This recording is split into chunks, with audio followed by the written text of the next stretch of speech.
大雪纷飞的医院里，两个刚出生的婴儿还在熟睡，他们根本不知道自己的命运已经被彻底改写。韩娜恩简直不敢相信自己的耳朵，她大声质问母亲：“这到底是什么意思？”母亲却一脸冷漠，直截了当地告诉她：“你妹妹的孩子以后就由你来养了。”韩娜恩彻底崩溃了，她才刚大学毕业，凭什么要承担这种责任？母亲却根本不听解释，反而冷笑着提醒她：“别忘了是谁供你吃穿的，这个孩子必须登记在你的名下，这不是商量。”韩娜恩这声妈还没喊完，对方就直接撕下了伪善的面具。这个女人冷笑着说：“别叫了，我根本就不是你的亲生母亲。”她把养育之恩当成筹码，甚至辱骂韩娜恩是克死父母的畜生。现在她要韩娜恩还债了。原来她亲生女儿刚拿到了好工作，绝不能背上单亲妈妈的名声，所以这个黑锅必须由韩娜恩来背。看着韩娜恩愣在原地，女人没有半点怜悯，反而丢下一句狠话：“养不了就扔到孤儿院去。”说完，她头也不回地走出了大门，只留下韩娜恩一个人面对这荒诞又冰冷的现实。深夜的走廊里，韩娜恩看着自己的影子，心里满是苦涩。所谓的家人竟然是这种嘴脸。她意识到自己在这个世界上已经没有亲人了。就在这时，一名护士突然叫住了她，问她是不是志浩的监护人。韩娜恩吓了一跳，生怕刚才那些丧气话被人听见。她尴尬地解释自己只是在散步，护士却一副了然于心的样子，笑着安慰她说：“当妈的心情大家都懂，谁不想多看孩子几眼呢？”韩娜恩张了张嘴，却不知道该怎么反驳。护士接着叹了口气说：“这孩子的父母最近都没怎么露面，大家还在担心是不是出事了。”听到这里，韩娜恩沉默了，看着育婴室的方向，她知道那个被抛弃的小生命现在只能依靠她了。护士热情地把韩娜恩带到窗前，指着刚睁开眼的志浩说：“瞧这孩子，一看到你居然就笑了。”护士还在旁边感叹说：“这孩子天生就有灵性，知道是家里人来看他了，以后肯定是个讨人喜欢的性格。”可这些话落在韩娜恩耳朵里，却像针扎一样。她看着那张纯真的笑脸，心里却在拼命反驳：“不，我不是来看你的。”就在这时，养母那句冷冰冰的话又一次在脑海里炸开：“养不了就扔掉，随便扔到哪里都行。”看着志浩那双清澈的眼睛，韩娜恩停顿了很久。她知道，如果现在转身离开，这个孩子的一生就彻底毁了。她深吸一口气，不，她绝不能让那种事发生。韩娜恩在雨中拼命狂奔，脑子里乱成了一锅粥。她一遍便告诉自己，这太荒谬了，自己根本没有能力养活一个孩子。可一想到孩子会被送去孤儿院，她的心就像被撕裂一样。理智告诉她不能因为同情就接手，但情感却让她无法停下脚步。这一跤摔得极重，冰冷的雨水打在身上，却怎么也压不住心里的委屈。这么多年了，她在这个家到底算什么？回忆像潮水一样把她淹没。从那个女人进门的第一天起，她就再也没有过真正的家。继母的冷嘲热讽，父亲的撒手人寰，无论韩娜恩怎么努力忍耐，那种被全世界抛弃的孤独感始终挥之不去。小时候，她卑微地请求父亲参加典礼，换来的却只有冷冰冰的拒绝。她坐在冰冷的雪地里，觉得自己既无能又愚蠢。明明连自己的生活都过不好，竟然还妄想去照顾那个孩子。现实的压力让她几乎喘不过气。就在她最绝望的时候，一个声音突然从头顶传来，蹲下身子，一边帮她系好散开的鞋带，一边轻声调侃她怎么像个小孩子。看着她腿上的擦伤，女人语气里满是心疼，还说要是被家里人看到，肯定会难过坏了。韩娜恩愣住了，这种被人捧在手心里的感觉，她已经太久没有体会过了。她低声说了句谢谢，原本冰冷的心似乎在这一刻终于有了一丝温度。女人伸手拉起韩娜恩，轻声提醒她地上凉，别一直坐在雪地里。虽然觉得自己有点爱管闲事，但还是忍不住问了一句：“是不是出什么事了？”看着韩娜恩沉默不语，女人没有继续追问，只是温柔地安慰她，不管遇到了什么困难，都希望她不要太难过。韩娜恩低声说了句谢谢，这一刻的善意比任何大道理都让她暖心。她告诉韩娜恩，哪怕只是作为一个学生，也希望她身边能有一个可以随时敞开心扉说话的人，别总是一个人扛着。那个女人临走前留下了一句话，她说一个人面对生活确实很难，但如果身边能有一个依靠，或许一切就没那么可怕了。就在这时，她的孩子吵吵闹闹地跑了过来，一头扎进妈妈的怀里，嚷嚷着晚饭想吃炸猪排。看着母子俩亲密远去的背影，韩娜恩站在原地久久没有回神，那种平凡却又真实的幸福感，像是一记重锤，狠狠砸在了她的心坎上。她突然意识到，自己一直以来害怕的，可能并不是多养活一个人。回到医院，看着床上熟睡的小脸，韩娜恩心里的防线彻底崩塌了。既然这个世界这么冷，那以后就由她来当这个孩子的依靠吧。养母恶毒的话语像诅咒一样在脑海里回荡。她说韩娜恩是个克死父母的畜生，根本不配得到爱。这些阴影缠绕了她整整20年。可那个路人母亲的话却像一束光照了进来。她说，一个人撑不下去的时候，如果能有2个人并肩面对，或许世界就没那么可怕了。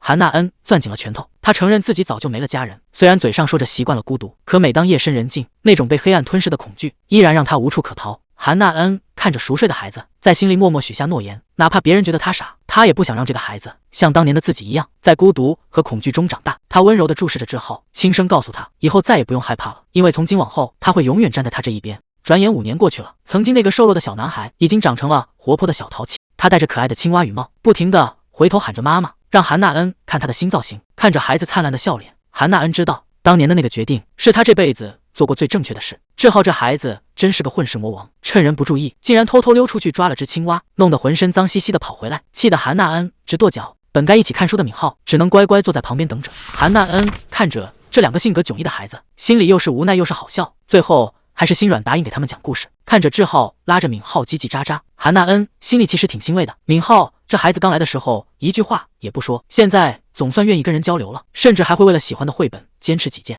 不过有一件事始终让韩娜恩觉得有些奇怪，敏浩每天都是最晚离开的孩子，虽然早上是被送来的，但他却从来没见过敏浩的家人。韩娜恩看着敏浩的背影，心里隐约有种说不出的预感。敏浩抱着绘本蹭到老师身边，支支吾吾的想让韩娜恩讲故事，还没等他把话说完，旁边的志浩就跳了出来，张牙舞爪的喊着自己是大灰狼。韩娜恩笑着摸了摸两人的头，答应了他们的请求。不过他心里还惦记着另一件事，听说敏浩那位神秘的叔叔今天终于要露面来接孩子了。墙上的时钟滴打走着，转眼就到了讲故事的时间。韩娜恩翻开绘本，压低声音讲到了最紧张的片段，一只可怕的大灰狼出现在了暴风雨中。这下可把志浩给兴奋坏了，他高高举起手，非要给大家现场表演一段。敏浩在一旁看得一愣一愣的，显然是被这个小伙伴的活力给惊到了。看着孩子们打闹在一起，韩娜恩心里也有些好奇，能教出敏浩这么内向的孩子，那位即将出现的叔叔到底会是个什么样的人呢？志浩这小家伙戏瘾上身，张牙舞爪的模仿起大灰狼，还威胁韩娜恩说不讲故事就要吃人，逗得韩娜恩只能举手投降，赶紧翻开绘本继续往下讲。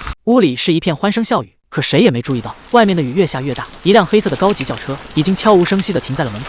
韩娜恩的声音还在继续，故事里讲到大灰狼出现了，而现实中一个穿着黑西装的男人推门下车，那气场冷得让人脊背发凉。男人迈着沉重的步子一步步朝着幼儿园走来。韩娜恩刚好读到最后一句，狼越走越近，马上就要抓到小猫了。韩娜恩正讲到大灰狼露出獠牙，门突然被推开了，尚宇那高大冷峻的身影刚好挡住了所有的光，这压迫感简直和故事里一模一样。志浩吓得大喊大灰狼来了，韩娜恩更是差点没站稳，心里直犯嘀咕，这哪是来接孩子的家长，分明是黑社会来砸场子的吧。结果男人一开口，语气竟然出奇的礼貌，他摘下墨镜连声道歉，解释说是因为下班太晚才赶过来。这反差让韩娜恩半天没回过神，原来这位就是敏浩的叔叔。近距离一看，这长相和气质简直绝了。韩娜恩一边客气的打着招呼，一边在心里暗暗吐槽，现在的家长颜值都已经卷到这种程度了吗？韩娜恩现在尴尬的想找个地缝钻进去，人家明明这么有礼貌，自己刚才竟然把对方当成黑社会。他在心里疯狂吐槽自己太狭隘，简直不配当老师。为了掩饰尴尬，他赶紧拿来毛巾递给尚宇，叮嘱他快擦擦，别因为接孩子再淋感冒了。尚宇低声说了句谢谢，气氛总算缓和了不少。可就在尚宇准备带孩子离开时，一直沉默寡言的敏浩突然伸手死死拽住了韩娜恩的衣角。这个平时内向到不行的孩子竟然小声说了一句我不想走。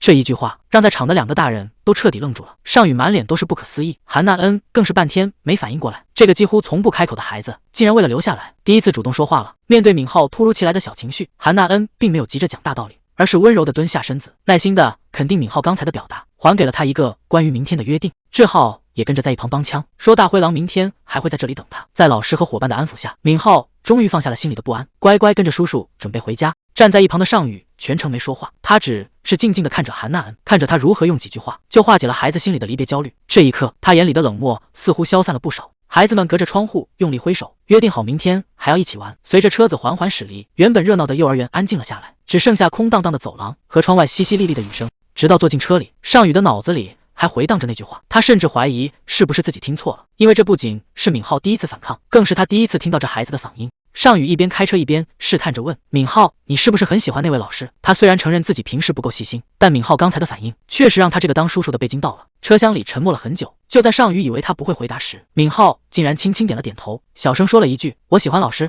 尚宇听完心里五味杂陈，要知道自从家里出事以后，这孩子就再也没跟任何人说过话。尚宇怎么也想不通，那么多名医都治不好的失语症，怎么到了这个幼儿园，敏浩竟然奇迹般的开口了，这完全不符合常理。他心里很清楚，这一切的变化肯定都跟那个韩老师有关。那个女人到底有什么魔力？韩娜恩，他在心里默念着这个名字。看来这个老师绝对没有表面上那么简单。他决定回去就好好查查他的底细。夜色越来越深，车子在雨后的街道上疾驰，尚宇的眼神变得异常冷峻。回到家后的志浩反常得很，平时最讨厌喝牛奶的他，竟然主动吵着要喝一大杯，理由还挺宏大，说自己一定要长得超级高。韩娜恩听得一头雾水，结果这小家伙直接摊牌了。原来他是看敏浩的叔叔又高又帅，心里羡慕的不得了，也想变成那种酷酷的大人。韩娜恩笑着逗他，问他长那么高打算干什么。志浩一脸认真地说：长高了就能保护妈妈了。这句话瞬间击中了韩娜恩的心，抱着儿子简直爱得不行。母子俩窝在沙发上聊天，志浩还一直追问敏浩的叔叔以后还会不会来。韩娜恩嘴上说着不知道，但心里却泛起了嘀咕，那个男人好像真的给志浩留下了很深的印象。被志浩这么一问，韩娜恩脑子里全是那个男人的影子。不得不说，尚宇那种冷峻又金贵的气质，确实让人很难不去注意。他只能一边敷衍儿子，一边在心里承认对方确实帅得过分。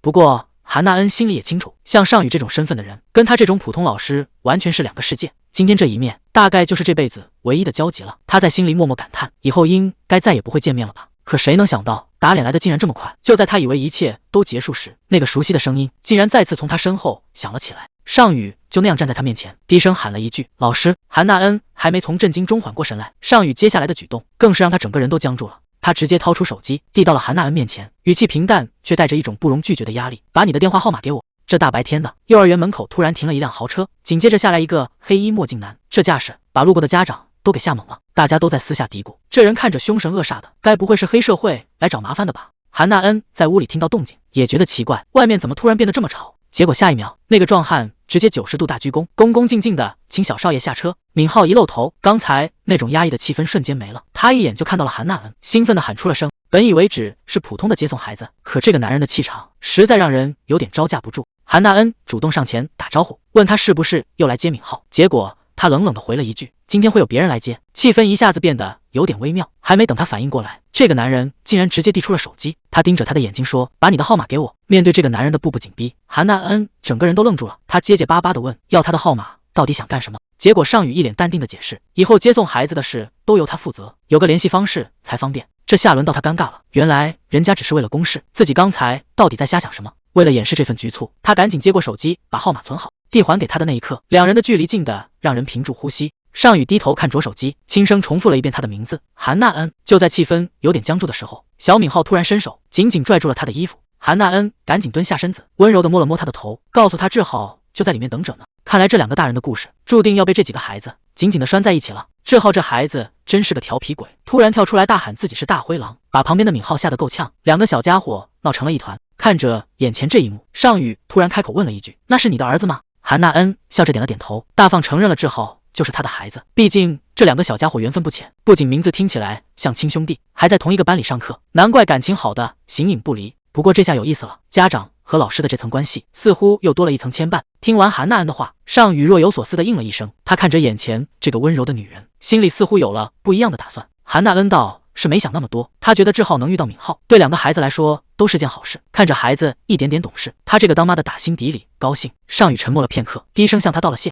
感谢他这段时间对孩子的照顾。这一句谢谢让原本客套的气氛多了一丝温度。临走前，他特意留下一句：“以后会再联系。”这简单的几个字，听着可不像是随口说说。看着他转身离去的背影，韩娜恩礼貌地叮嘱他路上小心。回到办公室里，医生询问到底是什么时候亲耳听到敏浩开口说话的。尚宇回答：“就在昨天。”敏浩竟然主动和幼儿园老师聊了天，这对于患有选择性缄默症的孩子来说，简直就是个奇迹。医生感叹说：“看来那位韩老师给了孩子极大的安全感，他很可能就是那个唯一能打开敏浩心扉的人。”尚宇还是有些不敢相信，一个完全没有血缘关系的陌生人，真的能有这么大的本事吗？但事实摆在眼前，这个叫韩娜恩的女人，显然已经成了敏浩世界里最特别的存在。医生的话说得很直接，像敏浩这样内心极度焦虑的孩子，最需要的不是什么名贵药物，而是一个能让他全身心信任的人，一个能让他信任的人。尚宇脑海中浮现出韩娜恩的样子，虽然接触不多，但他感觉得出来，那个女人确实没什么坏心思。他忍不住追问医生，这是否意味着敏浩真的有救了？医生的回答给了他一线希望，只要能和那位老师保持稳定相处，敏浩迟早会愿意向世界敞开心扉。这些年他尝试了无数种办法，请了最好的医生，用了最贵的治疗，结果却是一点起色都没有。他这个当叔叔的，还有他背后的那个家，其实都挺失败的。只要能让敏浩好起来，尚宇愿意尝试任何可能，哪怕这个可能全都系在韩娜恩一个人身上。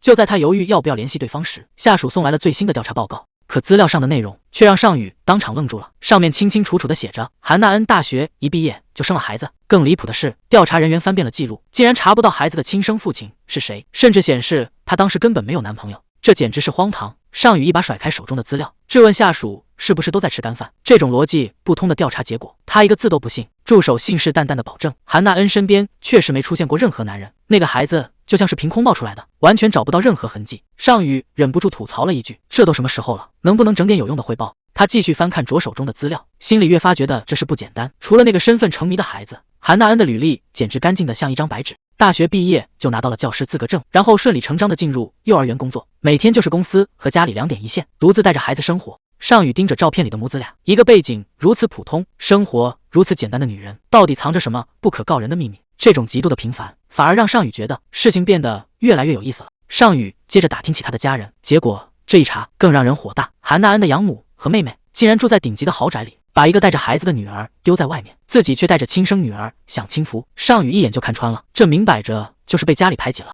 那个叫韩娜英的妹妹也不是省油的灯，虽然偶尔在电视上露个脸，但背地里全靠男人养着，私生活乱得一塌糊涂。尚宇看着资料冷笑，家家都有本难念的经，但这家的故事确实比他想的还要精彩。可最让他想不通的是，在那种压抑的家庭长大，还要独自面对生活的毒打，韩娜恩竟然还能笑得那么温柔。看着照片里那张干净的笑脸，尚宇心里莫名升起一股烦躁。这个女人真是越来越让他看不透了。尚宇已经下定了决心，不管韩娜恩背后藏着什么，他都要先把合同准备好，只要能救敏浩，他不在乎代价。知道这件事后，庆慧就坐不住了。作为家里的掌权者，他绝不允许一个来历不明的女人随便踏进家门，更何况韩娜恩还带着个孩子。在庆慧眼里，这简直是荒唐透顶。他质问尚宇是不是疯了，竟然想把这种麻烦带回家。尚宇没有退让，他直接搬出了医生的诊断。敏浩好不容易才对人敞开心扉，现在最忌讳的就是突然换人。为了敏浩的病情，尚宇态度异常强硬，哪怕要一起生活3年，他也必须把韩娜恩留下来。这事谁反对都没用。尚宇的态度非常坚决，他知道同住一个屋檐下会有多尴尬，所以干脆把话挑明了，他们以后会一起住在别馆。庆慧这下是真的愣住了，他看着眼前这个从小听话的儿子，突然觉得有些陌生。这孩子一旦拿定主意，那是谁也拉不回来的。庆慧还想最后挣扎一下，提议说至少得先见见那个老师，看看对方到底够不够格。结果话还没说完，就被尚宇冷冷的打断了。尚宇最后丢下一句话：现在不是我们要面试人家，而是我们得求着人家留下来。这番话直接把庆慧堵得哑口无言。庆慧还在那儿不依不饶，觉得韩娜恩就是想借机上位，甚至想直接拿钱砸人，觉得只要给够了好处，这种女人肯定会原形毕露。尚宇听着这些话，心里却想起了当年的哥哥，正是因为母亲这种极端的掌控欲，才导致了那场无法挽回的悲剧。他看着眼前这个强势的女人，心里已经有了答案，同样的错误他绝对不会再犯第二次。尚宇冷冷地打断了母亲，直截了当地说这事他会处理，而且他还没把话说死，毕竟韩娜恩愿不愿意来，现在还是个未知数。两人的目光在空气中交火，谁也不肯退后一步。尚宇这次是铁了心，要跟家里彻底硬刚到底了。尚宇不想再争下去，丢下一句先走了，就直接离开了房间，只剩下庆慧一个人盯着他的背影若有所思。庆慧显然没打算就这么算了，他转身找到了保姆，开口就问敏浩在哪，语气里透着一股不容置疑的威严。听说孩子正在准备去幼儿园，庆慧直接下达了命令，他要亲自跟着一起去，名义上是送孙子，实际上是要近距离盯着韩娜恩。看着乖巧的敏浩，庆慧心里的算盘打得很响。就算这个老师再怎么讨孩子喜欢，但在他这个董事长眼里，对方还是有很多地方不够格。毕竟这可是集团的长孙，未来的接班人，他绝不可能随便就把孩子交给一个来历不明的女人。庆慧带着敏浩走在路上，心里却一刻也没闲着。一想到韩娜恩要住进别馆，他这心里就跟扎了根刺一样。园长早就打好了算盘，特意把韩娜恩叫了过来，说是要见一位重要人物。韩娜恩推门进屋，还没搞清楚状况，就被园长拉到了庆慧面前。这位就是咱们财团的董事长赵庆慧女士。韩娜恩整个人都愣住了，这种级别的大人物怎么会亲自跑到幼儿园来？韩娜恩赶紧礼貌的打招呼，没想到庆慧一开口就直接亮出了底牌，原来她就是敏浩的亲奶奶。这下韩娜恩全明白了，难怪园长平时对敏浩那么上心，这孩子的背景简直大得吓人。庆慧接着话锋一转，提到他二儿子最近经常往这跑，韩娜恩心里咯噔一下，这不就是在说尚宇吗？虽然庆慧嘴上说着感谢，但那眼神里的审视可一点都没藏着。韩娜恩只能小心翼翼地应付，毕竟这位董事长的谢意可不是那么好拿的。庆慧盯着眼前的韩娜恩，心里却想起了另一个女人，她怀疑韩娜恩表现出来的温柔全都是装出来的。为了试探对方的真面目，庆慧直接开了个空头支票，说只要韩娜恩开口，想要什么补偿都可以。园长还在旁边打圆场，说韩娜恩这人最老实，绝对不会狮子大开口。没想到韩娜恩沉默了一会儿，竟然真的顺着话茬，说自己确实有个不情之请。庆慧心里冷笑一声，觉得狐狸尾巴终于要露出来了，她倒要看看这个女人接近敏浩到底图什么。韩娜恩指着走廊尽头，接下来的话让在场的人都没想到。韩娜恩指着空地提议，要是能把这里改成室内游乐场，孩子们就算遇到雨天也能有个撒欢的地方。庆慧听完有些不理解，这种小事难道真的有那么重要吗？一提到孩子，韩娜恩整个人都兴奋了。她说如果能有沙坑和蹦床，孩子们一定会开心疯的。看着韩娜恩认真的样子，静慧原本冰冷的态度竟然破天荒的软化了。她二话没说，直接拍板，明天就安排人动工，这效率简直就是霸道总裁本裁了。静慧直接递出一张名片，让韩娜恩收好，这可不是一般的社交辞令。她甚至还补了一句，以后不管是公事还是私事，只要有需要，随时都可以给她打电话。看着庆慧离去的背影，旁边的园长眼珠子都要掉出来了。这哪是名片啊，这简直就是一张万能通行证。园长激动的语无伦次，说自己在这干了这么久，都没拿过董事长的私人联系方式。韩娜恩这下是真的走运了，有了这层关系，以后在这一带恐怕没人敢动她一根头发。园长还在旁边念叨，说韩娜恩这人实在是太死板，明明拿到了大人物的名片，却一点私心都没有。园长甚至想趁机约他吃个饭，结果韩娜恩想都没想就拒绝了。他现在心里只记挂着得赶紧回幼儿园去。虽然刚才的场面有点突然，但韩娜恩心里还是挺踏实的。多亏了董事长一句话，孩子们以后总算有地方玩了。刚回到教室，就看到志浩在那大呼小叫，原来是敏浩用积木搭出了一个超级精致的恐龙。志浩整个人都看傻了，一直追问是怎么做出来的，敏浩却只是淡定的回了一句，这个是送给他的。志浩拿着手里的积木，半天也没琢磨出个名堂。旁边的敏浩实在看不下去了，直接伸手接了过去。只见敏浩三下五除二，刚才还散乱的积木块，转眼就变成了一个精致的城堡。这动手能力简直是满分。志浩兴奋的大喊大叫，围着敏浩不停的道谢。他现在看敏浩的眼神，简直就像在看一个超级英雄。敏浩被夸得有点不好意思，主动提出还能做更厉害的。志浩立马点名要个恐龙。韩娜恩在旁边看着这一幕，心里别提多欣慰了。她温柔地招呼两个孩子，赶紧去洗手准备吃饭。看着敏浩被志浩拉着去喝酸奶，韩娜恩心里泛起了嘀咕，这孩子平时在别人面前连嘴都不愿意张一下，怎么偏偏对志浩这么特别。就在这时，手机突然响了起来，屏幕上显示着敏浩监护人的号码。韩娜恩还以为是董事长打来的。韩娜恩本想约个时间正式面谈，可尚宇却直接拒绝了。他说想单独见韩娜恩一面，这语气听着可不像是为了聊孩子这么简单。结果电话那头的声音低沉又冷淡，竟然是尚宇亲自打过来的。韩娜恩一时间没反应过来，尚宇在电话那头补了一句，说让他把志浩也一起带上，这下总算不用单独面对他了。挂了电话，韩娜恩才发现自己刚才想偏了。不过说真的，这男人的声音确实挺好听。转眼到了约定的日子，韩娜恩带着志浩准时赴约。小家伙一进餐厅就坐不住了，吵着闹着要吃苹果派。韩娜恩一边安抚志浩，一边让他先乖乖坐好，毕竟今天这顿饭可不只是为了吃甜点。尚宇刚在餐厅坐下，就成了全场的焦点，周围的人都在小声议论，还以为是哪个大明星微服私访。韩娜恩远远的就看到了他，这男人确实自带气场，哪怕只是静静坐着，也让人移不开眼。尚宇主动开口打招呼，感谢韩娜恩能带孩子过来。韩娜恩心里却在犯嘀咕，这种敏感话题，两个人私下见面真的好吗？就在气氛有点尴尬的时候，志浩仰着头大喊一声，叔叔，你长得也太高了吧！这一嗓子直接把僵局给打破了。尚宇倒是没端着架子，起身准备去前台点餐。韩娜恩本想自己去，顺便给志浩买个苹果派，没想到尚宇动作更快，他直接弯下腰，温柔地邀请志浩一起去选派。这冷酷总裁变身暖男的戏码，谁看了能不迷糊？志浩开心地抱着苹果派，韩娜恩顺手给他戴上耳机，让他边听音乐边享用美食，这样大人说话也就不用担心会影响到孩子。安顿好志浩后，尚宇的表情变得严肃起来，他开门见山地表示，今天请韩娜恩过来，其实是有一件事想拜托他。尚宇心里很清楚，敏浩这孩子平时性格孤僻，除了韩娜恩和志浩，他几乎不跟任何人交流。既然敏浩这么信任他，尚宇决定不再绕弯子，这个请求恐怕只有韩娜恩能帮上忙了。韩娜恩本以为只是帮个小忙，没想到尚宇直接甩出一份合同，白纸黑字写得清清楚楚，竟然是要请他当助家教师。看到薪资那一栏，韩娜恩整个人都愣住了，一个月300万，这待遇简直高的离谱。尚宇看他没说话，又接着抛出重磅炸弹，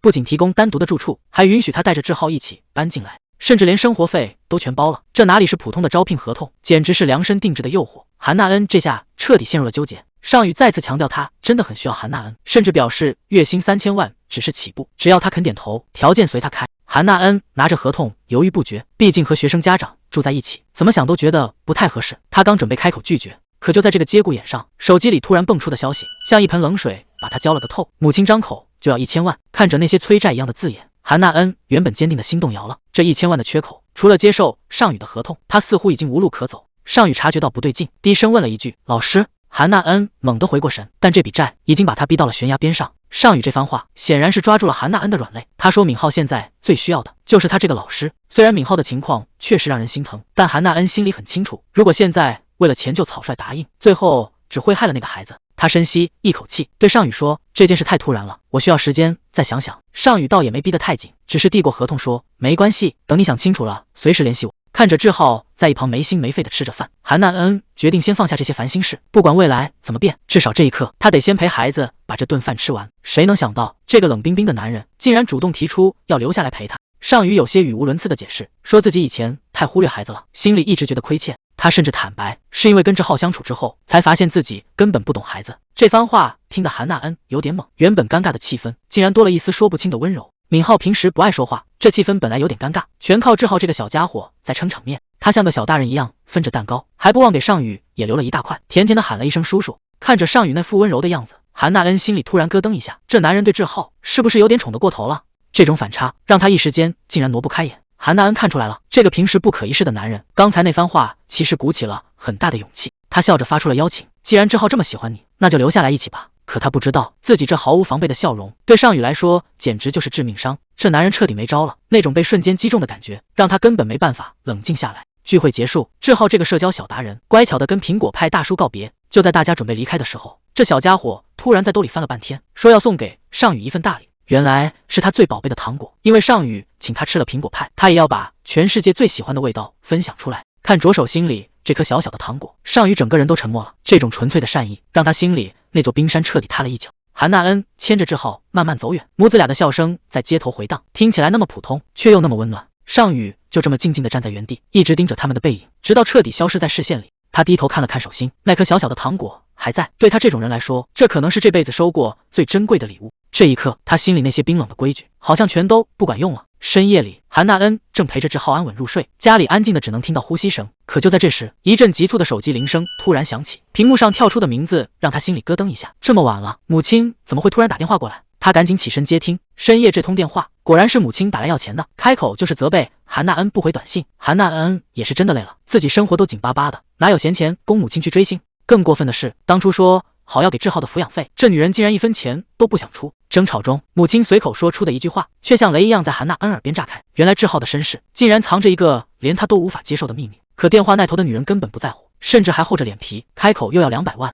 面对母亲的无理取闹，韩娜恩只能咬牙坚持，不管别人怎么看，志浩就是他亲手带大的儿子。当初为了怕志浩影响名声，母亲和妹妹搬去过好日子，把烂摊子全丢给了他一个人。现在志浩马上要上小学了，到处都是用钱的地方，这家人却还在像吸血鬼一样找他要钱。看着孩子天真的笑脸，韩娜恩知道他真的快要撑不下去了。电视里播着出国游的热潮，志浩在一旁兴奋地念叨，说同学又要去夏威夷，又要去欧洲旅游，听得韩娜恩心里一阵发酸。他也想给孩子最好的生活，可现实是他已经省吃俭用到极点，却还是连基本的体面都给不了。就在这时，他低头看了一眼尚宇给的合同，整个人直接愣住了。月薪3000万，这数字简直像是在开玩笑。尚宇那句他需要你，不停地在脑海里回荡。看着这份能彻底翻身的合同，韩娜恩陷入了纠结。这种天上掉馅饼的好事，真的会砸在他头上吗？现实的压力像座大山，压得韩娜恩几乎喘不过气。他独自在客厅徘徊，不知道明天的路该怎么走。可当他推开卧室门，看到志浩那张无忧无虑的睡脸，心里的冰冷瞬间被融化了。孩子在梦里嘟囔着说爱他，这一声母亲成了他在这操蛋生活里唯一的支柱。为了志浩，哪怕前面是万丈深渊，他也必须咬牙闯过去。看着志浩熟睡的小脸，韩娜恩心里最后一点犹豫也彻底消失了。他很清楚，如果想让孩子过上好日子，自己就不能再这么畏首畏尾。无论接下来要面对什么，志浩永远是他的第一位。他拿起手机，翻出了尚宇的联系方式。这3000万的月薪虽然听起来像个陷阱，但也是他唯一的救命稻草。既然已经没有退路，那就只能往前冲了。他盯着屏幕上的拨号键，所有的退路都被堵死了。母亲的所求和志浩的未来，像2把火一样在身后烧着。韩娜恩死死盯着手机屏幕，这一天还是来了，要去敏浩家里见那位传说中的董事长。韩娜恩还没做好心理准备，结果一抬头，竟然看到了尚宇。他主动打招呼说：“老师好。”韩娜恩愣了一下，问：“您怎么亲自来接我们了？”尚宇语气很平静，说是他拜托的事情，理应由他过来。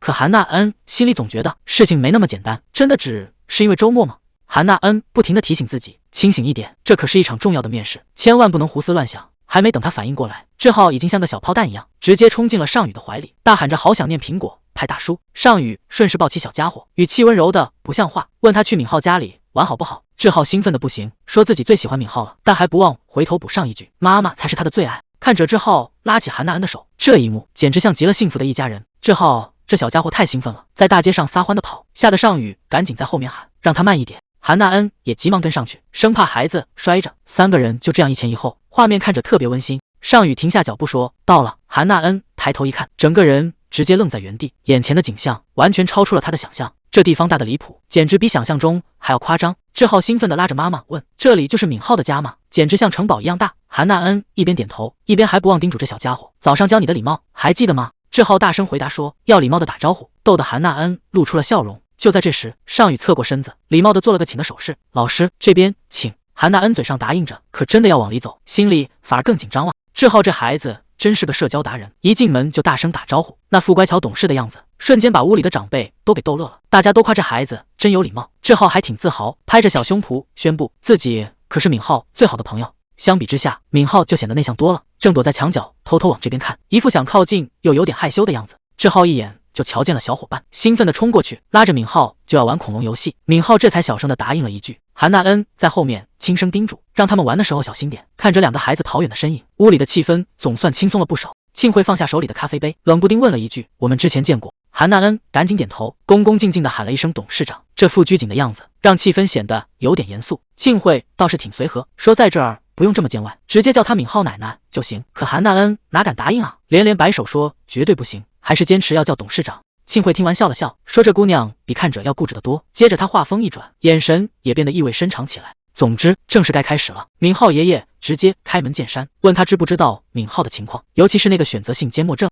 韩娜恩坦白说自己确实看出了一些症状，只是碍于董事长的保护，一直没敢在外面乱说。庆慧听到这儿笑了，既然话都挑明了，他就想确认韩娜恩是不是真的愿意当助家教师。得到肯定的答复后，庆慧表现得非常慷慨，承诺会给出一份丰厚的报酬，甚至连衣服鞋子这些琐事他都打算全包了。用庆慧的话说，既然要当闵浩的老师，那就要穿得体体面面，绝不能在外面丢了面子。可这突如其来的优待反而让韩娜恩心里更没底了。韩娜恩正小声嘀咕着，觉得自己今天穿的确实有点寒酸。还没等她尴尬完，尚宇突然冷着脸站了出来，他直接打断了母亲的话，语气非常强硬，说这件事他会亲自处理，不需要别人插手。庆慧觉得莫名其妙，他认为给助家教师准备行头不过是再正常不过的安排，不明白儿子为什么要大惊小怪。可尚宇的态度异常坚决，再次强调不行，他的人他会负责到底。眼看母子俩就要吵起来，韩娜恩赶紧出来打圆场，笑着谢过了董事长的美意。尚宇低声喊了一句老师，算是把刚才僵持的话题给带了过去。韩娜恩也赶紧顺着台阶下，笑着说这次机会很难得，自己一定会好好表现，以后请大家多多关照。看着眼前这个谦虚的姑娘，庆慧心里也有了底，她终于露出了满意的神色。庆慧感叹了一句，难怪尚宇会极力推荐你，既然这样，以后闵浩就拜托给你了。韩娜恩听完总算松了口气，大声答应着一定会尽全力。谁也没注意到旁边的尚宇正默默注视着他。尚宇带着韩娜恩来到别馆，这里环境清幽，显然是专门为孩子们准备的。韩娜恩一眼就看出来，这层楼全是孩子们的活动空间。尚宇点点头说，志浩和闵浩一人一间房，为了不让两个孩子觉得偏心，尚宇特意把房间装修的一模一样，连细节都考虑到了。韩娜恩看着满屋子的恐龙装饰，心里别提多高兴了。他知道志浩看到这些肯定会越疯了。尚宇这种一视同仁的细心，让他最后一点顾虑也消散了。就在这时，尚宇又指向了另一扇门。尚宇推开房门说，不知道你喜欢什么风格，就让人布置的简单了点。韩老师，以后这就是你的房间了。韩娜恩整个人都愣住了，这是他人生中第一次拥有完全属于自己的空间，这种被人在意的感觉让他心里暖暖的。他在桌上发现了一个狼玩偶，觉得既意外又眼熟，突然想起来尚宇第一次去幼儿园时似乎就在讲关于狼的故事。尚宇有些不好意思的解释说，那是猫发现狼太晚了，只能拼命逃跑，而狼正迈着沉重的步子一步步逼近。听着他一本正经的讲故事，韩娜恩这才反应过来，原来自己随口讲的故事尚宇竟然一直记在心里。这个平时冷冰冰的男人居然还去打听女生的喜好，生怕韩娜恩不喜欢这个玩偶，甚至还想过要退换。韩娜恩抱着玩偶笑得很甜，直夸这个礼物很可爱。尚宇看着他的笑容，一时间竟然有些失神。既然礼物收下了，尚宇顺势定好了时间，让他下周就正式搬进来。韩娜恩原本还挺期待，随口问了一句是不是只有他们几个人住。尚宇点点头说2楼就是他的私人空间。这话一出，韩娜恩整个人都炸毛了，这哪里是入职，这分明是要同居啊。可尚宇却一脸淡定的反问，这别馆本来就是我的地方，住在一起难道有什么问题吗？听到要住在一起，韩娜恩吓得连连摆手，生怕尚宇误会自己在想什么。尚宇倒是很坦然，解释说每层楼都是独立的，而且他平时早出晚归，两人基本碰不到面。听他这么一说，韩娜恩总算松了口气，赶紧给自己找台阶下，觉得这顶多算是在同一栋楼办公。他在心里不停告诫自己，千万别自作多情，人家尚宇根本没把这事放在心上。可就在他刚放下戒备时，尚宇却突然盯着他，语气变得有些严肃。他问韩娜恩是不是对所有事情都这么容易妥协。韩娜恩赶紧解释自己真的很喜欢这里，尤其是对两个孩子来说，这已经是最好的安排了。他笑得很温柔，可是在尚宇眼里，这种客气和满足，反而像是在两人之间划出了一道看不见的界限。看着他离去的背影，尚宇心里满是不甘，他真想冲过去把人拦住，彻底打破这种客气的距离感。另一边，韩娜恩已经开始打包行李了，家里到处都是纸箱，这回是真的要搬走了。志浩背着小书包跑过来问妈妈：“我们真的要搬去和敏浩一起住吗？”得到肯定的回答后，小家伙歪着脑袋想了想，既然住在一起就是家人，那敏浩以后也是我的兄弟了吗？韩娜恩听完心里暖暖的，没想到自己随口叫的一句话，孩子竟然记得这么清楚。他温柔地摸了摸儿子的头，敏浩当然是家人，但你永远是妈妈心里最特别最唯一的那个宝贝。听到这话，志浩总算心满意足了。对他来说，只要能和妈妈在一起，去哪儿都是家。韩娜恩一把抱起儿子，笑着夸他真是个小天才。志浩乐得合不拢嘴，屋子里全是母子俩的笑声。看着怀里这个活蹦乱跳的小家伙，当妈的心里突然有些感慨，明明感觉不久前他还是那么小小的一团，怎么一转眼就长这么大了？他轻声叮嘱儿子，明天搬家的时候一定要紧跟在妈妈身边，千万别乱跑。为了让孩子安心，他还特意提到了敏浩，说明天一到新家就能找小伙伴一起玩了。一提到敏浩，志浩整个人都兴奋了。他说敏浩搭积木超级厉害，上次搭了甲龙，下次还要一起挑战霸王龙。看着儿子满脸期待的样子，韩娜恩也跟着开心起来。韩娜恩拿出一盒牛奶，问志浩要不要喝，正准备帮他把吸管插好，小家伙却急着要自己动手。看着儿子努力的样子，他笑着在一旁陪着。可一想到明天这种平静的日子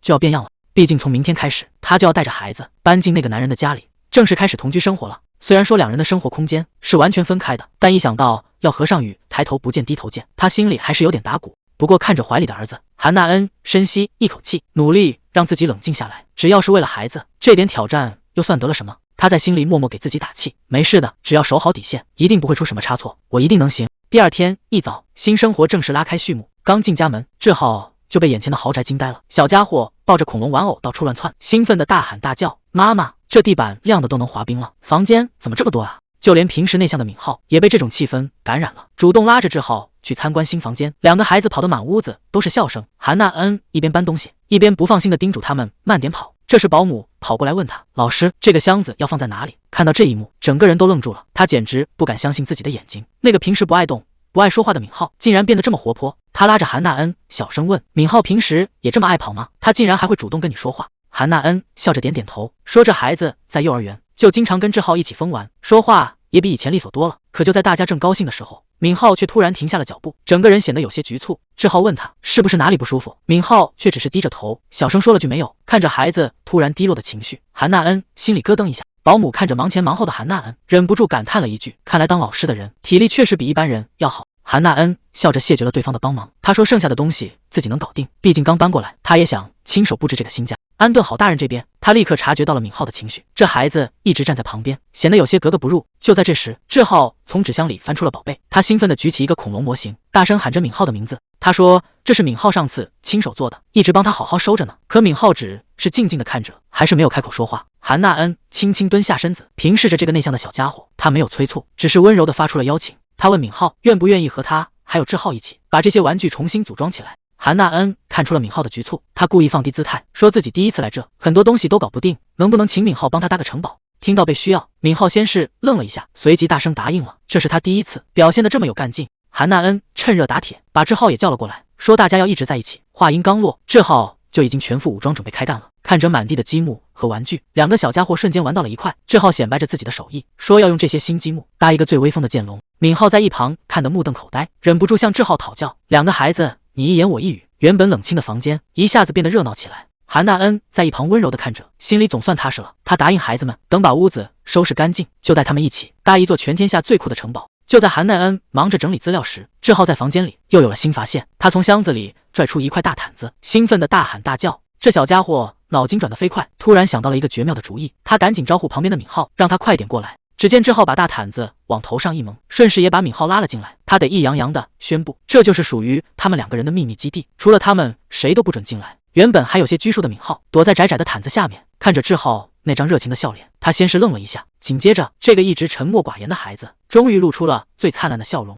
忙活了大半天，韩娜恩带着两个小家伙总算把新家收拾利索了。三个人毫无形象地躺在地上，享受着这难得的清闲。敏浩看着身边的韩娜恩，小声感叹了一句：“老师能搬过来住，他真的觉得好幸福。”旁边的志浩一听就不乐意了，故意逗他说：“难道只有老师来你才高兴？我这个好哥们儿就不重要了吗？”敏浩吓得赶紧坐起来解释，说大家都在他才最开心。志浩这才满意的笑出声，拉着他开始计划明天要一起搭个更威风的恐龙模型。就就在屋里欢声笑语的时候，房门突然被推开了。韩娜恩下意识地抬头看去，只见尚宇正站在门口，面无表情地看着屋里的一切。这男人的突然出现，让韩娜恩彻底愣住了。韩娜恩吓得直接蹦了起来，她怎么也没想到尚宇会在这时候突然回家。看着眼前西装革履的男人，她尴尬的舌头都打结了，只能硬着头皮打了个招呼。可韩娜恩这会儿压根没心思管什么决定，她满脑子都在想自己现在头发乱得像鸡窝，偏偏就在最邋遢的时候撞见了最不想见的人。尚宇只是淡淡的应了一声，他的目光越过韩娜恩，落在了不远处的敏浩身上。看着孩子那副放松的模样，他觉得把韩娜恩接过来住确实是个明智的决定。尚宇倒是一脸淡定，说搬家辛苦了，还让韩娜恩别太在意他。这话听得韩娜恩直翻白眼，这么大个活人站在跟前，怎么可能不在意？就在气氛尴尬到极点时，志浩那个小机灵鬼扯着嗓子喊着苹果派先生。志浩这小家伙一见到尚宇就亲热的粘了上去，可大家的注意力却全都被旁边的敏浩吸引了。谁能想到一向胆小内敛的敏浩竟然鼓起全身的勇气，小声说了一句欢迎回来。这简简单单的4个字让尚宇整个人都定在了原地，他简直不敢相信这孩子居然会主动跟他打招呼。看着尚宇半天没说话，敏浩心里开始打鼓，是不是自己说错话了？尚宇不仅没有生气，反而温柔递到了声线。这一句话让敏浩整个人都轻松了，脸上的笑容藏都藏不住。韩娜恩看气氛正好，赶紧拍拍手招呼大家，既然都收拾好了，那就赶紧排队去洗澡吧。志浩一听说要洗澡，整个人兴奋得像脱缰的小马，一边喊着自己要当第1名，一边往浴室冲。韩娜恩在后面紧跟着叮嘱，生怕这小家伙在水滑的地方摔着，顺便也打算把自己收拾一下。就在这时，平时内向的敏浩突然开口了，他小声却坚定地问尚宇能不能带他一起洗。看着孩子期待的样子，尚宇愣了一下，这还是敏浩第一次主动提要求，这种被信任的感觉让他心里暖洋洋的。洗完澡出来，韩娜恩一边帮志浩擦头发，一边温柔地跟他商量，明天是想尝试自己洗，还是继续让妈妈帮忙。志浩乖巧地点了点头，这个家里的每一步尝试都在让关系变得越来越近。洗完澡的2个小家伙简直像脱了缰的野马，衣服还没穿就光着屁股在客厅里乱窜。志浩嚷嚷着要出去玩，敏浩也跟着在后面起哄，韩娜恩在后面追得满头大汗，喊破了嗓子也拦不住这俩小猴子。谁能想到志浩正玩得起劲，一转头直接撞上了一个人。尚宇就站在走廊尽头，看着眼前这鸡飞狗跳的一幕，整个人都愣住了。志浩倒是一点不害羞，还兴奋地抓着尚宇不撒手，这下可把韩娜恩尴尬坏了，尖叫声差点把房顶掀翻。看着光溜溜乱跑的志浩，韩娜恩实在是没招了，只能赶紧向尚宇求助，让他帮忙给这只小猴子穿衣服。尚宇倒是答应的干脆，可志浩这小家伙调皮得很，非要把尚宇当成一棵大树，一边往他身上爬，一边还催着树先生动作快点，费了好大的劲。这件睡衣总算是套上了，志浩兴奋地举起手大喊大功告成，那副得意的样子逗得韩娜恩赶紧一通夸奖。折腾了大半天，2个孩子终于安稳了下来，一头扎进软绵绵的沙发里，享受着难得的安静时刻。韩娜恩一边收拾东西，一边笑着跟尚宇解释，这孩子最近是看猴子动画片看入迷了，顺便关心地问了一句，他特意下楼是不是有什么事？尚宇解释说，是因为2楼的茶喝光了，这才特意下楼来找点喝的。韩娜恩听完，顺口就发出了邀请，问他要不要干脆留下来和大家一起喝一杯。尚宇没有拒绝，反而认真地问起都有什么口味。这下韩娜恩可来劲了，翻开柜子开始如数家珍。考虑到时间太晚不适合喝咖啡，他一口气爆出了好几种，从暖身的红枣姜茶到清爽的薄荷麦茶，简直让人挑花了眼。看着他这么热心，尚宇原本冷冰冰的脸上也多了一丝放松，这种深夜里的烟火气让他觉得格外舒服。尚宇突然靠得这么近，让韩娜恩一下子有点心不在焉。为了掩饰这份尴尬，他赶紧提议喝孩子们最爱的蜂蜜梅子茶。2个小家伙一听有甜水喝，立马举起双手赞成。原本有些微妙的气氛瞬间被这俩气氛组给带跑了。尚宇端起茶杯尝了一口，清甜的味道让他有些惊喜，甚至忍不住打听起这是什么牌子。韩娜恩笑着摆了摆手，说这可买不到，因为这是他亲手腌制的私房茶。看着他一脸自信的样子，尚宇显然没料到他还有这手厨艺，这种深藏不露的居家感让他对眼前的女人又多了一层好奇。韩娜恩又开始显摆她的宝贝，说自己还亲手晒了柿饼，问尚宇要不要也来点。不过他很快反应过来，这大晚上的吃甜食不太健康，干脆跟尚宇约好，等明天再让他好好尝尝。尚宇看着他认真的样子，嘴角不自觉地挂上了笑，轻声答应了这顿明天之约，还顺口夸他懂茶。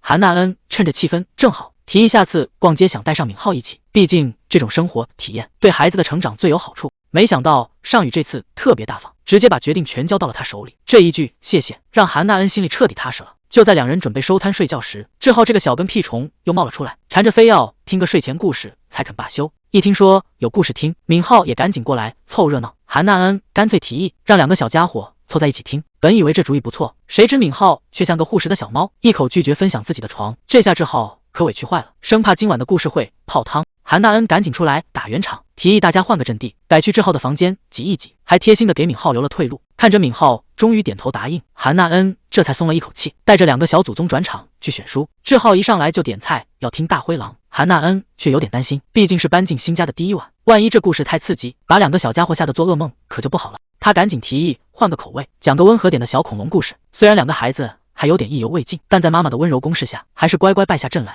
随着故事里的恐龙慢慢登场，屋子里的气氛也变得越来越安静。韩娜恩轻声细语地念着台词，像是在编织一个彩色的梦。没过多久，志浩就先撑不住了，歪着小脑袋直接去梦周公了。那呼噜声听起来别提多香了。韩娜恩轻手轻脚地抱起敏浩，像呵护宝贝一样走出房间。韩娜恩轻手轻脚地把睡熟的敏浩递给尚宇，就像完成了一场温柔的接力。她小声说了句谢谢，感谢尚宇今晚的配合。尚宇稳稳地接过孩子，眼神里透着前所未有的柔和。他轻声回应，其实该说谢谢的人是他自己。把敏浩抱回房间的那一刻，尚宇心里突然有些异样，这竟然是他破天荒第一次走进敏浩的房间。看着床上那个小小的身影，尚宇不自觉地停住了脚步。他从来没仔细观察过，原来这孩子竟然这么瘦小。月光洒在敏浩的睡脸上，这一幕让尚宇彻底心软了。他第一次真切地感受到，这个小生命原来是这么的漂亮和珍贵。韩娜恩弯下腰，细心地为敏浩掖好被角，每一个动作都透着温柔。尚宇站在一旁，竟然看得有些入迷了。眼前的这一幕让他心里最坚硬的地方彻底破防了。他从来没想过自己也能拥有这样的时刻。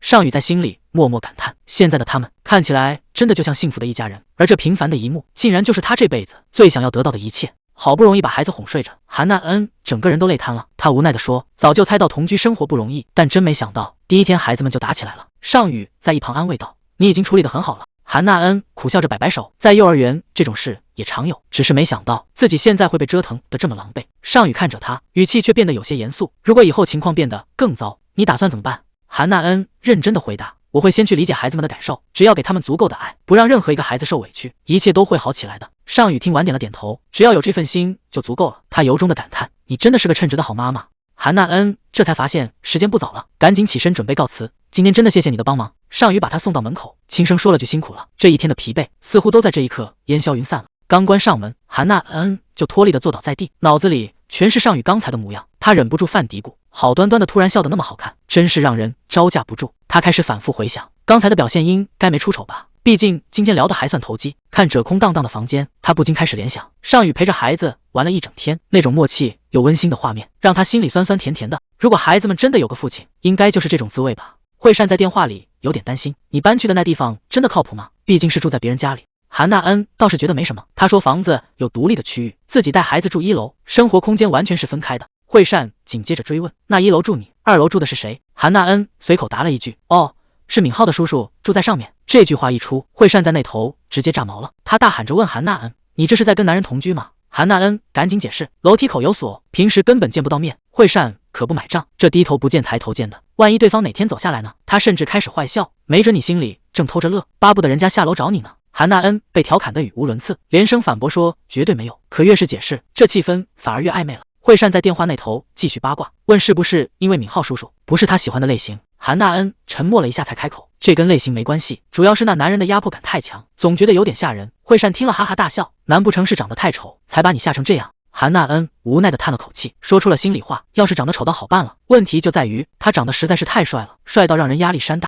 为了掩饰尴尬，韩娜恩赶紧转移话题，说这房子大的没边了，平时2人根本碰不到面。惠善感叹这简直是豪宅啊，志浩住在这里肯定乐坏了。提到孩子，韩娜恩的语气温柔了不少，是啊，只要孩子开心，这一切也就值了。惠善在电话里劝他，既然住在独立的别馆，那就跟自己家没区别，这可是个难得的好机会。韩娜恩却有点顾虑，觉得住在别人的地盘上，终究不太方便请客。惠善一听就不乐意了，吐槽说这又不是在蹲大牢，哪有连朋友都不能见的道理，还提议等孩子睡了，非要找机会过去喝一杯。韩娜恩被逗笑了，心里暖洋洋的，感叹还好有这个闺蜜一直陪着自己。与此同时，韩娜恩母亲去推房门，结果门纹丝不动，母亲愣住了，这门怎么好端端的，突然就打不开了？一个陌生男人刚到门口，就撞见他正鬼鬼祟祟的在那乱按密码，男人当场就炸了，厉声质问对方到底想干什么。母亲被吓了一跳，赶忙解释说这是他女儿的房子，自己只是想进去看看。男人可不吃这一套，直接把话挑明了，不管你女儿以前是谁，现在这房子归我了，你要是再不走，我立马叫警察过来。母亲这下彻底懵了，急忙拽住门问男人到底是什么时候搬进来的，在这住了多久了。听说男人已经住了1周，母亲的脸色变得很难看，她在那自言自语的嘀咕，说女儿搬走竟然一个字都没提，连押金的事都没交代。他冷笑了一声，觉得这事儿肯定没那么简单，八成是那丫头打算直接卷钱跑路了。男人隔着门大声警告说，要是再不走就立刻报警。母亲这才骂骂咧咧的离开。母亲冷笑了一声，随手拨通了一个电话，语气里满是不屑，说这出闹剧真是有意思。电话很快就接通了，母亲压低声音问，那男人走了没有？我现在能过去了吗？电话那头的慧彬说，那人马上就走，让妈妈现在就过来。母亲一脸不可思议，追着问韩娜恩是不是真的搬走了。她觉得这事儿太离谱，韩娜恩那种人哪来的钱去换大房子？慧彬一边涂着指甲油，一边随口附和着。母亲越说越气，断定韩娜恩肯定是把押金给吞了，然后偷偷溜到了别的地方。她越想越觉得心里不平衡，抱怨自己连出个门都还得看姐姐的脸色，简直一点自由都没有。慧彬却显得漫不经心，劝她别把那点小钱放在心上。她现在烦的是指甲油涂得不顺手，甚至都没空去店里做个美甲。母亲听出了话外音，赶紧打听他是不是接了什么大活。慧彬这才露出一丝得意，承认自己确实接了个新广告。看来在他们眼里，韩娜恩的去向根本不重要，重要的是谁能爬得更高。母亲满脸堆笑，先是打听刚才那个男人是不是来找女儿谈工作的，还开玩笑说自己是不是该消失一会儿，免得打扰两人的好事。慧彬根本不吃这一套，冷着脸问他是不是又在外面欠债了。母亲这才尴尬的承认，这个月的信用卡确实刷爆了，听说亲妈又是来要钱的。慧彬气不打一处来，说前阵子刚给过生活费。母亲却反过来指责女儿，说她有钱买名牌货，却舍不得给亲妈多花一分钱。慧彬大声反驳，说这些首饰全是别人送的。母亲一听眼睛都亮了，伸手就去拽女儿的手链，商量着能不能卖掉一两个，好填补她心里的那个大窟窿。慧彬一把甩开她的手，警告她别乱碰自己的东西。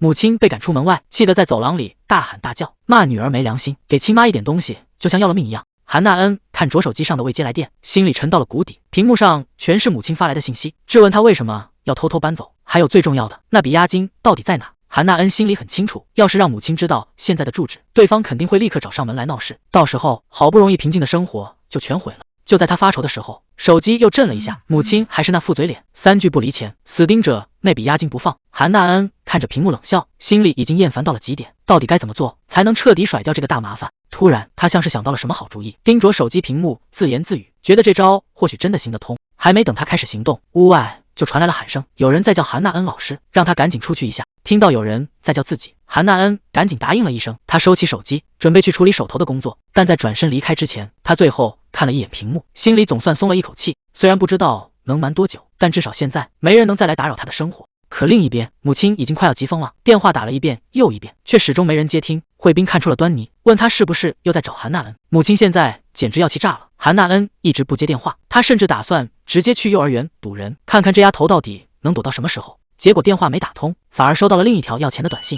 开口就是300万，还拿抚养费来威胁他。母亲觉得这两个女儿真是一个比一个让她心烦。与此同时，韩娜恩在学校也不好过，同事拉着她不放，非要带她去跟董事长吃饭，说是为了幼儿园的前途。韩娜恩想都没想就拒绝了，可对方根本不听，甚至还暗示这顿饭关系到以后的好处。同事还在那儿软磨硬泡，非要韩娜恩去跟董事长套近乎。韩娜恩心里100个不愿意，只能找借口说私下联系不合适，随便敷衍了2句，就赶紧找机会溜了。走在走廊里，韩娜恩觉得这事儿越来越尴尬，要是让同事知道她和董事长的真实关系，那幼儿园可就待不下去了。就在这时，尚宇的电话直接打了过来，开口就问他什么时候回家。韩娜恩关心敏浩到家了没有，志浩这时候跑了过来，抱着妈妈撒娇。韩娜恩赶紧安抚好孩子，原本活蹦乱跳的志浩突然变得无精打采，连最喜欢的积木都不想玩了。韩娜恩凑近一看，发现孩子浑身烫得吓人。志浩迷迷糊糊的嘟囔着想回家，整个人直接瘫在了韩娜恩怀里。这下韩娜恩彻底慌了神，顾不上电话那头还在说话，急忙喊着要带孩子去医院。他对着手机匆忙交代了一句，说志浩发了高烧，必须马上送急诊。还没等对方反应过来，就直接挂断了电话。电话这头的尚宇看着屏幕上显示的通话结束，整个人陷入了沉默。他显然听到了刚才的混乱，而此时的韩娜恩已经带着孩子冲向了医院。看着病床上虚弱的志浩，韩娜恩整个人都乱了方寸。直到医生检查完说只是普通感冒，他悬着的心才稍微放下了一点。虽然不是流感，但志浩的扁桃体肿得厉害，医生叮嘱一定要回家好好休息，毕竟这种感冒传染性特别强。韩娜恩还是不放心，拉着医生不停地问，生怕孩子病情会恶化，还说志浩从小身体就不好，那副焦虑的样子让医生都觉得有点奇怪。医生盯着韩娜恩看了一会儿，心里直犯嘀咕，明明听说他是幼儿园老师，怎么面对孩子生病表现得这么没经验。不过看他实在太紧张，医生还是轻声安慰了几句，说只要明天好好睡一觉，孩子很快就能活蹦乱跳。韩娜恩这才松了一口气，低声说了句谢谢，走出诊所大门。韩娜恩总算松了一口气，刚才真是把他吓得够呛，看着怀里安稳睡觉的志浩。他觉得自己这个当妈的要学的东西还多着呢。还没等他走远，身后突然传来一阵急促的脚步声，尚宇连外套都顾不上穿，大步流星的冲了过来，开口第一句就问志浩怎么样了，是不是烧得很厉害？韩娜恩整个人都愣住了，他怎么也没想到堂堂董事长竟然会出现在这儿。尚宇晃了晃手机说，看到他发的消息，就1秒钟也坐不住了，直接开车赶了过来。韩娜恩这才反应过来，刚才太慌乱，随手就把定位发给了对方。他赶紧解释说，医生看过了，只是普通的流行性感冒，打完针回去睡一觉就没事了。看着韩娜恩抱着孩子的样子，尚宇站在原地半天没有说话。听到孩子已经脱离危险，尚宇紧绷的神经终于松了下来。他随手扯了扯领带，低声说了句那就好，那副如释重负的样子根本藏不住心里的在乎。韩娜恩在一旁默默看着，心里突然冒出一个念头，尚宇刚才那种心急如焚的镜头，简直就像是在担心他自己的亲生儿子一样。这种被人在乎的感觉让韩娜恩心里暖洋洋的。他抱着志浩，笑着对尚宇点了点头。到了家门口，尚宇细心的叮嘱他先带孩子进去洗漱休息，他停好车马上就来。韩娜恩轻声跟他道了谢，转身带着孩子进了屋。可谁能想到，温馨的气氛还没维持多久，韩娜恩刚进门就愣住了。还没等韩娜恩反应过来，一个冷冰冰的声音就从阴影里传了出来。庆慧双手抱胸站在门口，开口就是火药味十足的质问，问他到底是怎么照顾孩子的。韩娜恩整个人都懵了，还没来得及说话，就看到庆慧身后探出一个小脑袋，那是敏浩。小家伙看起来病恹恹的，正不停地吸着鼻子。看到敏浩也生病了，韩娜恩心里满是愧疚，她赶紧蹲下身子道歉，怪自己刚才只顾着送志浩回家，完全没发现敏浩也被传染了。两个生病的小家伙凑在一起，看着真让人心疼。可庆慧显然没打算就这么算了，她冷笑一声，语气里全是责备，直截了当地说，既然志浩生病了，那敏浩肯定是被他传染的。韩娜恩张了张嘴，却一个字也反驳不出来。韩娜恩赶紧在一旁解释，两个孩子症状差不多，应该是同时被传染的，并不是谁传给了谁。可庆慧根本听不进去，她扶着额头满脸自责，觉得自己没把孩子照顾好。尚宇看着这一幕也直叹气，说这就是送孩子去幼儿园的难处，总有操不完的心。庆慧越说越揪心，敏浩从小身体就弱，万一病情加重，他真的不知道该怎么办了。看着庆慧焦虑的样子，韩娜恩心里突然颤动了一下，她发现这位高高在上的董事长此刻流露出的那种无助，和他刚才担心志浩的时候简直一模一样。韩娜恩停顿了片刻，轻声对庆慧说，董事长，您刚才一定吓坏了吧，一定非常担心敏浩。庆慧整个人都僵住了，她猛地抬起头，有些不敢相信地看着韩娜恩。韩娜恩轻声叹了口气，说其实自己也一样，虽然看志浩生病很多次了，但每次事到临头还是会慌得不知道该怎么办。她是在给庆慧找台阶下，不想让她太自责。看着两个流着鼻涕的小家伙，韩娜恩温柔地笑了笑，她说孩子虽然看着弱小，但其实比大人想象中要勇敢，每一次生病都是他们在努力长大。这种话听者虽然有点傻，但确实给了他不少力量。庆慧听完这番话，整个人陷入了长久的沉默。她看着韩娜恩那副坦然的样子，原本紧绷的肩膀似乎也稍微松开了一些，那种拒人于千里之外的冷漠终于裂开了一道缝。过了好一会儿，庆慧才低声问了一句，志浩现在的状态还稳当吗？韩娜恩赶紧点头，说医院那边已经看过了，只要这几天多留心观察就行。庆慧还是有些不放心，微微皱着眉头建议说，要不还是去大医院再做一个全身检查吧，这种小诊所的医生说的话怎么能随便相信。站在后边的尚宇一看这架势头都大了，他赶紧对着韩娜恩使眼色，双手在胸前比了个大大的叉，那意思再明显不过了，千万别再跟他争论了，赶紧撤吧。就在气氛又要陷入尴尬的时候，志浩这个小机灵鬼突然捂着肚子大喊一声，妈妈我好饿呀。这还没进屋呢，大家就开始质疑诊所的水平了。尚宇更是一脸抗拒，摆明了不想听这些废话。就在气氛僵住的时候，小家伙的肚子先抗议了，这一声肚子叫可比什么大道理都管用。韩娜恩低头一看手机，居然都晚上8点多了，他赶紧招呼敏浩和志浩，让他们先进屋坐会儿，晚饭马上就能准备好。敏浩乖巧地点了点头。志浩这孩子是真要强，非要自己动手细围兜。等饭菜一上桌，把旁边的敏浩都给看愣了。庆慧的眉头就皱起来了，怎么全是绿油油的蔬菜？难道孩子不该多吃点肉吗？韩娜恩笑着解释说，这可是现在最流行的科学吃法，先吃菜再吃肉，最后才是主食。庆慧听得一头雾水，吃个饭难道还要按顺序来？这讲究是不是有点太多了？韩娜恩这育儿经一套一套的，不仅讲究营养均衡，还得低盐低糖，按顺序吃。听得庆慧一愣一愣的，看着两个小家伙把平时最讨厌的彩椒当宝贝吃，庆慧忍不住问，你平时一直都是这么喂他们的？韩娜恩笑着点点头。庆慧直言自己活了这么多年，竟然还没一个年轻人懂得多。蔬菜盘子一扫而空，孩子们最期待的肉终于上桌了。可庆慧接下来的那句话却让气氛变得有些微妙。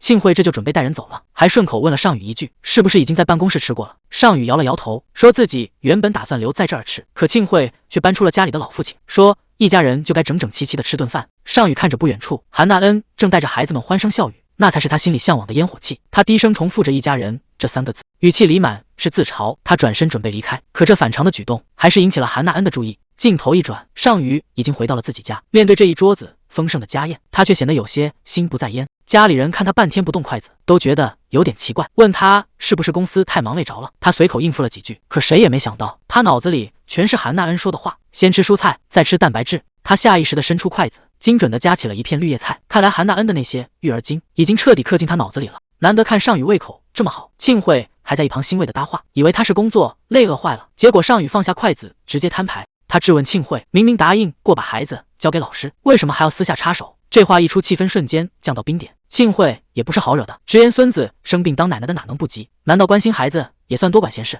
尚宇听完只能沉默地叹了口气。这一声叹气立马引起了父亲的注意，他盯着尚宇问是不是公司出事了。尚宇只能低头说一切正常。可父亲接下来的话更有深意，既然公司没出事，那他就要好好盯着尚宇的一举一动了。父亲看着尚宇这副样子，忍不住开口调侃说，没想到他现在变得这么体贴，居然会为了孩子感冒而担心。尚宇嘴硬说不是那回事，可父亲接下来的话却让在场的人都愣住了。他突然转头对母亲说，以后别管那边，你也别去了，说是现在感冒传染性太强，万一被孩子传染了，在这个忙碌的季节会很麻烦。尚宇在一旁听得满脸疑惑，父亲这到底是真担心母亲的身体，还是想借机切断庆慧和韩娜恩那边的联系？父亲终于说出了实话，他不让庆慧去别管，根本不是心疼她的身体，而是怕她感冒了会耽误她下周的高尔夫球局。庆慧听完自嘲地笑了笑，原来在这个家里，所谓的关心永远都排在利益后面，而父亲居然还理所当然地承认了。尚宇坐在一旁冷眼看着，他早就该猜到父亲怎么可能真的担心母亲，在这个家里，自私和冷漠才是唯一的共同点。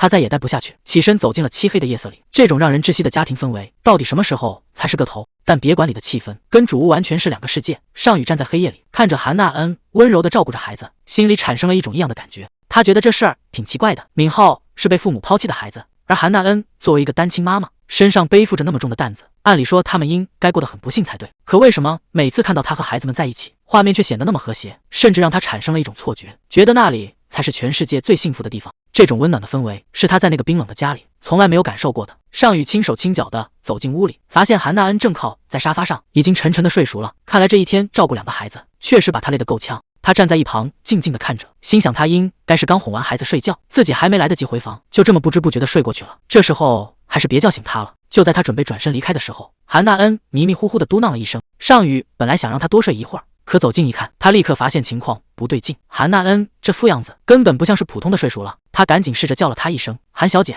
可对方一点反应都没有，只是蜷缩在沙发上，整个人看起来非常虚弱。尚宇急得大喊一声，赶紧冲过去扶住韩娜恩。这下是真的出事了。他迷迷糊糊睁开眼，还以为自己只是睡熟了，根本没意识到问题的严重性。尚宇拿来体温计一看，38.5度，这人都快烧糊涂了。他又是生气又是心疼，都病成这样了，居然还在担心别人，这女人真是一点都不心疼自己。韩娜恩还在逞强，说自己是成年人，吃点药就能扛过去。尚宇直接把他的话堵了回去，27岁算什么大人，老老实实在这待着。看着他转身去拿药的背影，韩娜恩心里突然酸了一下，这种被人护着的感觉，好像只在父亲活着的时候才有过，可现实却冷得让人发抖。母亲和妹妹只担心他感冒会传染，甚至还嫌弃他在这个时候生病。在这个家里，他好像从来都只是个外人。尚宇拿着退烧药回来，正准备哄他喝下去，结果一抬头，整个人都愣住了。韩娜恩坐在那不停地掉眼泪，这下可把尚宇给吓坏了，以为他哪里疼得受不了。他急得语无伦次，一会儿要打救护车电话，一会儿又要开车送他去医院。韩娜恩赶紧摇头拦住他，其实他不是因为病得重，而是心里那块冰终于被这个男人的温柔给融化了。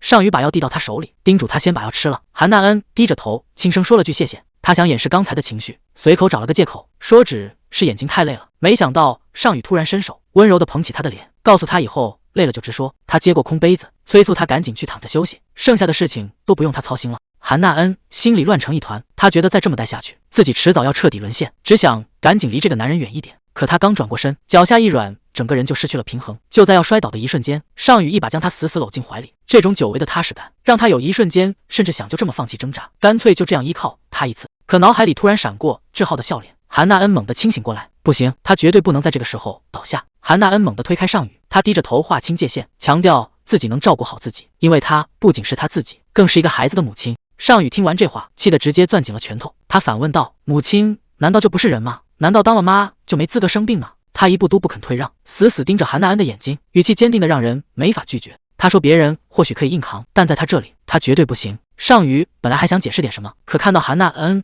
那副抗拒的样子，他自嘲地笑了笑，主动往后退了一步。他说：“确实是自己越界了，不该强求他接受这份关心。”说完这句对不起，他最后叮嘱他注意保暖，就头也不回地走出了房间。看着尚宇离去的背影，韩娜恩站在原地半天没动，屋子里一下子安静的可怕。他失魂落魄地坐回沙发上，长长的叹了一口气。这种明明在乎却要推开的感觉，真的比生病还要难受。尚宇走后，韩娜恩一个人在屋里坐立难安，刚才那个眼神一直在他脑子里转，他忍不住在想，难道这个男人是真的在乎他吗？可转念一想，他又觉得自己实在是太疯了，人家可能只是出于礼貌，毕竟自己现在是个病号，换作是谁都会照顾一下吧。他拼命想把这些念头压下去，可身体却诚实得很。他甚至开始忍不住假设，如果刚才自己没有推开他，而是就那样留在他怀里，那接下来的局面又会变成什么样呢？走出房间的尚宇心里其实比谁都乱，他不停地责备自己，刚才为什么要说那种重话？难道仅仅是因为被他推开了，自己就彻底失控了吗？他脑子里全是刚才那一幕，尤其是搂住韩娜恩腰部的时候，那种真实的触感让他根本没办法冷静下来。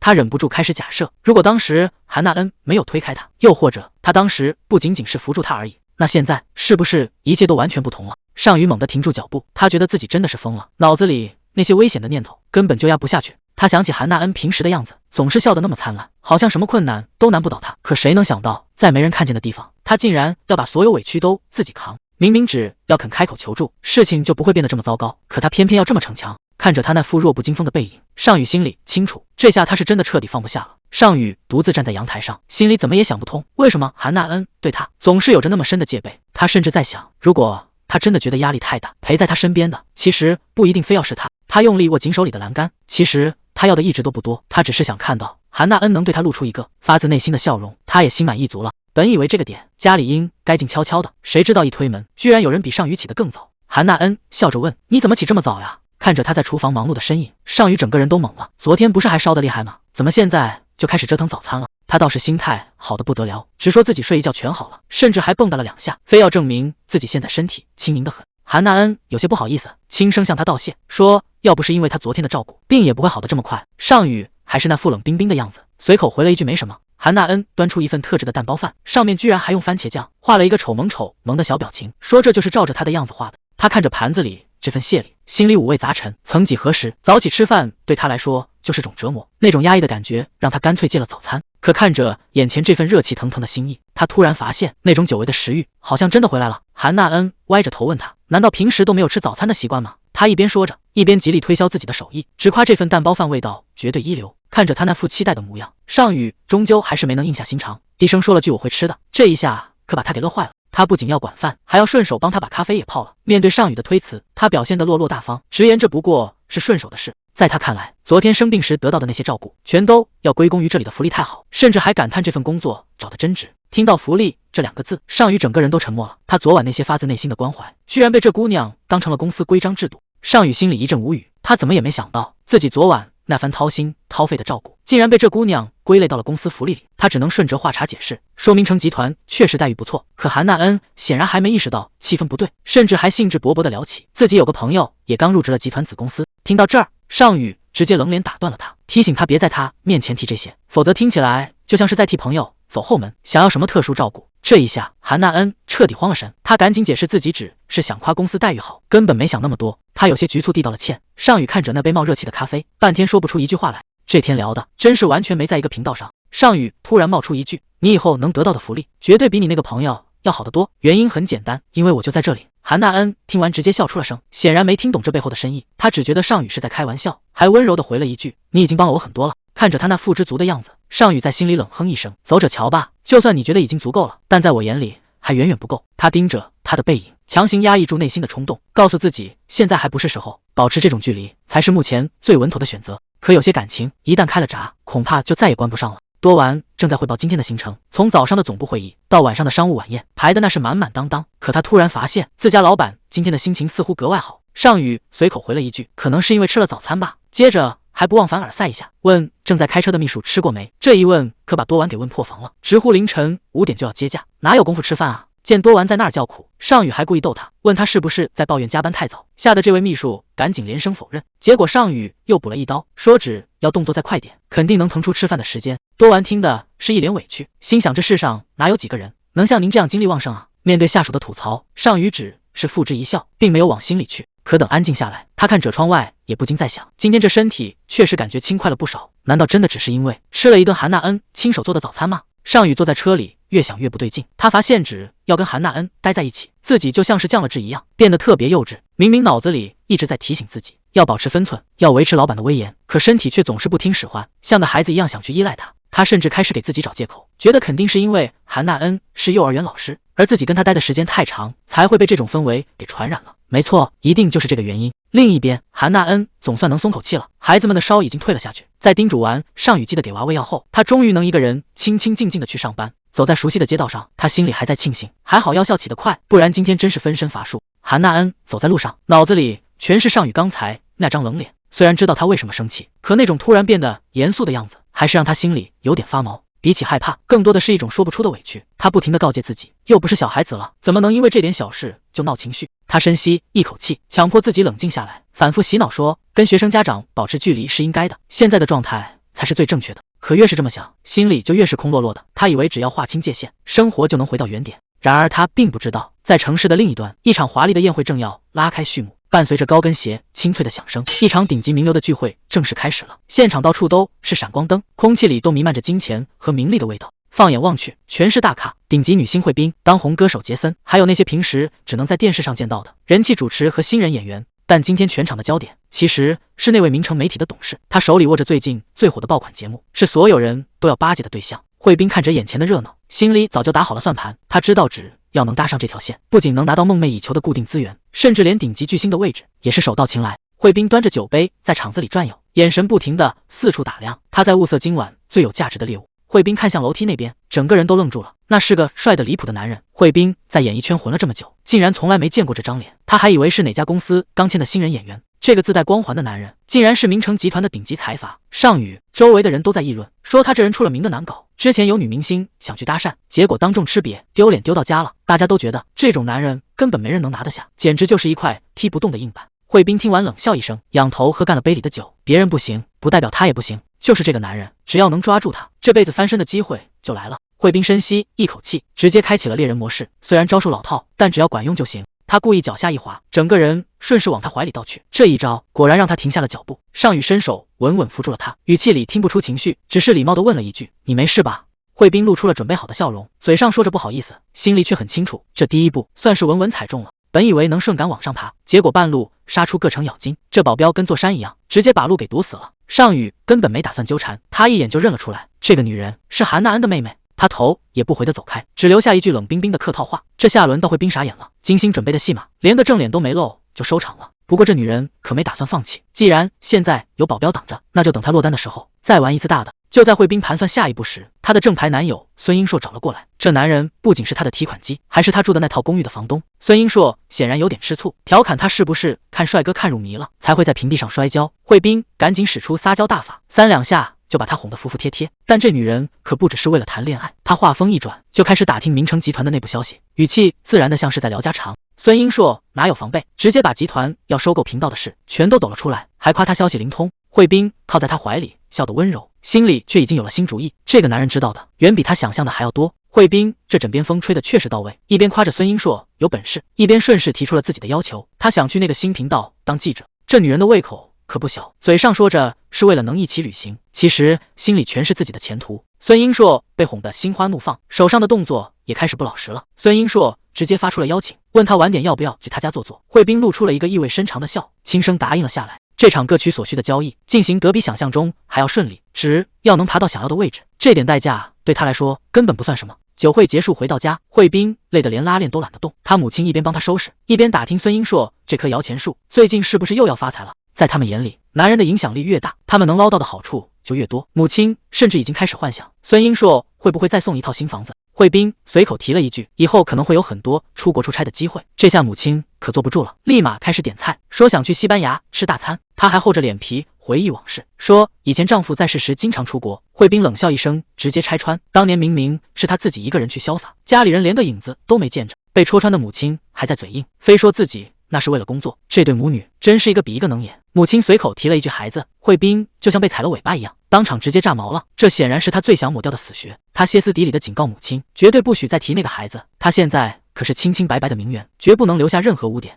看着女儿这副疯狂的样子，母亲也被吓得够呛，赶紧解释自己只是打个比方。等情绪稍微稳下来，两人又聊起了韩娜恩。惠斌觉得这女人简直脑子有坑，给她1000万不要，非要那区300万。母亲在一旁也纳闷，韩娜恩平时连生活费都不要，这次突然急着要钱，难道是那个孩子出事了？惠斌现在是彻底听烦了，只要一提到那对母子，他就觉得浑身不舒服，甚至觉得母亲是在故意毁他前途。他冷着脸警告母亲，祸从口出的道理难道不懂吗？要是再敢提那个孩子一个字，就别怪他翻脸不认人。母亲被对得哑口无言，只能小声嘟囔着，说只是把他们都当成自己的孩子。这话直接把惠斌给逗笑了，他满脸嘲讽地提醒母亲，韩娜恩又不是你亲生的，凭什么叫他孩子？至于那个叫志浩的小鬼，更是跟他们家半点关系都没有。看着母亲唯唯诺诺的样子，惠斌心里只有恶恶，他只想赶紧结束这个话题，像是换佣人一样，让亲妈去给他放洗澡水。除了名利和地位，他根本不在乎任何人的感受。惠斌独自站在镜子前，脑子里全是当年的荒唐事。那时候他还叫那英，那个男人搂着他不听话大饼，承诺会动用所有资源捧红他。可谁能想到，就在事业刚有起色的时候，老天爷跟他开了一个巨大的玩笑。明明吃了药，验孕棒上那2条杠还是出现了。这对当时的他来说，简直就是晴天霹雳。好不容易才拿到的节目机会，眼看就要因为这个意外全毁了。他甚至怀疑是不是记错了日子。可孩子还是出生了。护士抱着那个健康的男婴，笑着夸他是位漂亮的小王子，还想让他感受一下母亲的怀抱。可惠斌只是冷冷地看着这个被所有人祝福的小生命，在他眼里根本不是什么礼物，而是毁掉他前途的绊脚石。我这种人居然也会被叫做母亲？惠斌看着镜子里的自己，觉得这个词简直荒谬到了极点。他忍不住发出一声冷笑，像是听到了什么天大的笑话。没错，他可是高高在上的名媛，怎么可能会有一个拖油瓶儿子？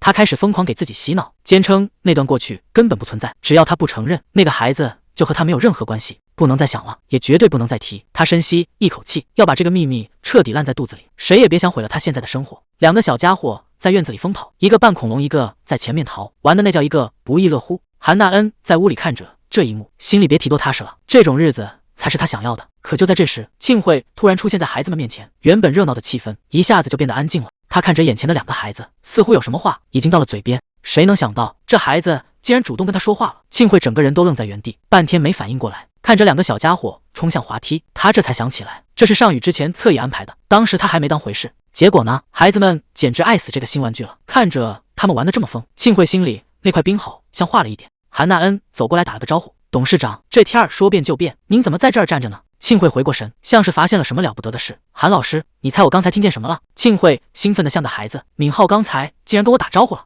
韩娜恩笑着点点头，这孩子最近确实变了好多，还会跟着志浩一起闹腾了。您现在感觉怎么样？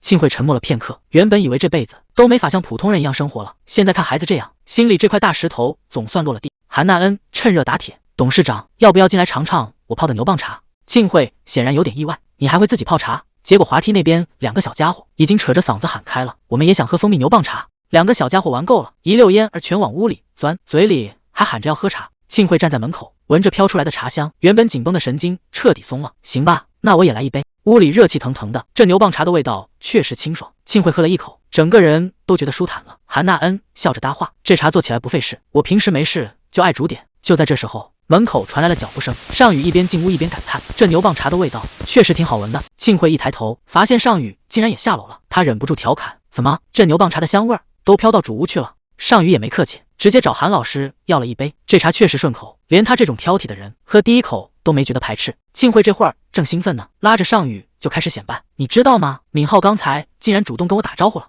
我这心里别提多高兴了。谁知道尚宇更淡定，就这，那孩子昨晚还跟我说晚安了呢。这下轮到庆慧猛了，难道敏浩已经彻底好了？韩娜恩在旁边解释，倒也没那么快，敏浩现在只是爱跟着志浩学，看志浩打招呼，他也跟着有样学样。庆慧看着不远处玩耍的孩子，心里一阵感慨，不管怎么说，这进步已经大得惊人了，看来志浩真是个小福星。韩娜恩把刚泡好的茶端上来，庆慧轻轻抿了一口，整个人都亮了，这味道真的比外面卖的好喝太多。尚宇在旁边像个专家似的，这茶口感清爽，回味里还带着点淡淡的苦。妈，我保证你今晚睡觉前还得惦记这一口。庆慧嫌他话多，转头跟韩娜恩说起了真心话，其实今天过来就是想看看敏浩怎么样了。之前他感冒我太忙没顾上，心里一直觉得亏欠着孩子，他还没忘了关心韩娜恩。听说你也跟着感冒了，现在身体彻底好了吗？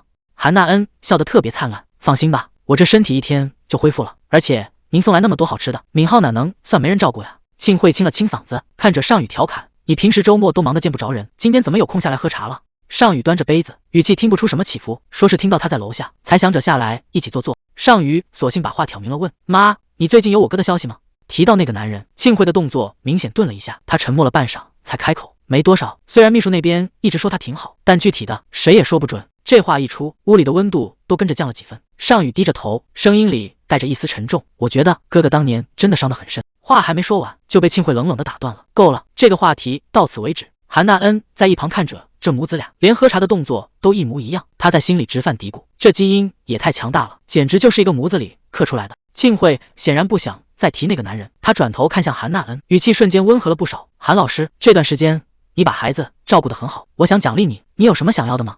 韩娜恩愣了一下，犹豫着开了口：如果可以的话，能不能给我配辆车，哪怕是二手的也行，平时带孩子去医院，没个车实在太不方便了。庆慧挑了挑眉，显然没想到他的要求竟然这么接地气，一辆车。庆慧一听韩娜恩要亲自开车，眉头直接皱了起来。你是说你要自己拉着2个孩子到处跑？那绝对不行，我可不敢把宝贝孙子交给你。韩娜恩还想解释，说只要有安全座椅就很稳妥，结果庆慧根本不听，直接甩出一句：车我会给你准备，再额外配一个专职司机。韩娜恩整个人都傻了，他只是想要个代步工具，怎么突然就变成这种豪门配置了？这压力也太大了吧。尚宇在一旁端着杯子，还不忘补上一刀：你不是说需要车吗？有司机伺候着不是更省心？韩娜恩尴尬的想找个地缝钻进去，早知道这样，刚才真该把那句话咽回去。可董事长办事从来不给人后悔的机会。仅仅过了2天，韩娜恩走出家门，直接被眼前的景象镇住了。一辆闪着光的顶级豪车就这么大摇大摆地停在了他的面前。韩娜恩看着眼前的豪车，肠子都快悔青了。他明明让董事长当没听见，结果人家不仅听见了，还直接把车送到了门口。尚宇站在一旁，看着他那副纠结的样子，还以为他是看不上这车，低声问了一句：怎么，你不喜欢？韩娜恩赶紧摆手：这哪是不喜欢，这是根本不敢开啊！这么大一辆豪车停在幼儿园门口，那他这个老师还怎么当？他小声嘟囔着：能不能换个普通点的国产小车，越不起眼越好。尚宇听完，嘴角微微勾起一个弧度，像是早就料到他会这么说。他转过身，指了指旁边的位置：那一辆呢？韩娜恩顺着他指的方向看过去，整个人都愣住了。原来这空地上竟然还停着第2辆车。尚宇走过去解释说，黑色那辆是母亲的品味，而这辆白色的是他专门按照他的喜好挑的，这个尺寸总该满意了吧。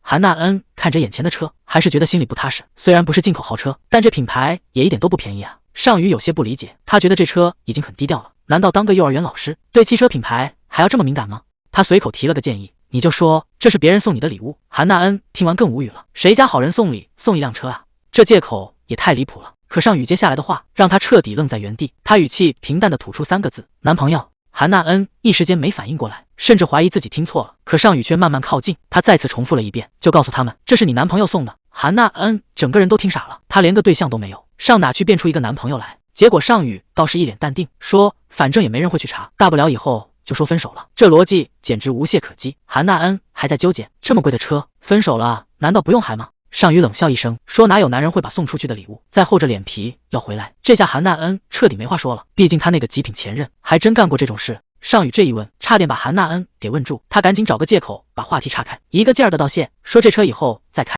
可尚宇根本不吃这一套，既然钥匙都在手里，保姆也在家带孩子，现在不去是2圈，还在等什么呢？韩娜恩支支吾吾半天，最后实在编不下去了。尚宇一眼就看穿了真相，问他这驾照是不是拿来当摆设的？这下韩娜恩彻底摊牌了，这些年光顾着带孩子，哪有时间摸方向盘？本想着等买了车再去练，谁知道车来得这么突然。尚宇听完也没多说什么，只是淡淡回了一句理解，但这反应反而让韩娜恩心里更没底了。韩娜恩这下是真上愁了，坐在驾驶位上，嘴里还不停念叨着，左边是刹车，右边才是油门。坐在一旁的尚宇都听乐了，问他是不是打算从驾校第1课开始复习。韩娜恩嘴硬说自己全知道，纯粹就是心里没底。在尚宇的指挥下，他总算大着胆子踩下了油门。谁能想到，才过了几个小时，刚才那个连火都不敢打的人，现在已经在马路上跑得飞起。韩娜恩越开越兴奋，觉得开车也没那么难。尚宇看他状态不错，直接给他加了难度，让他打灯准备换道。这新手刚上路，胆子就这么大，接下来的操作才是真正的考验。尚宇这一通夸奖，直接把韩娜恩给夸飘了，说他这车技看着完全不像个新手。韩娜恩正美滋滋呢，尚宇又发话了，让他再加点速，尝试第2次换道。谁知道就在这时候，侧方突然冲出来一辆大货车，韩娜恩吓得大叫一声，整个人都僵住了。